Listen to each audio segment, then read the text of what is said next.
ముంజకాయల నుండి ముంజలు తీసిన తర్వాత ఈ ముంజకాయలతోటే మనకు చిన్నపిల్లలకు బండ్లు చేయొచ్చు. మా మనమడి కోసము ఈ బండి తయారు చేస్తున్నారు.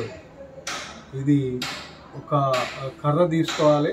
తర్వాత ఖాళీ ముంజలు తీసిన తర్వాత ఈ ముంజకాయలకు ఒక మధ్యలో కట్టె తీసుకొని ఇది చేస్తే చిన్నపిల్లలు హాయిగా కంఫర్టబుల్గా ఆడుకోవడానికి ఇది బండి.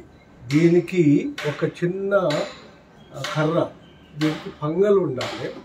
ఈ పంగల కర్ర తీసుకొని ఇట్లా ఇది చేసిన తర్వాత హాయిగా చిన్నపిల్లలు బ్రహ్మాండంగా ఆడుకోవడానికి అవకాశం ఉంటుంది.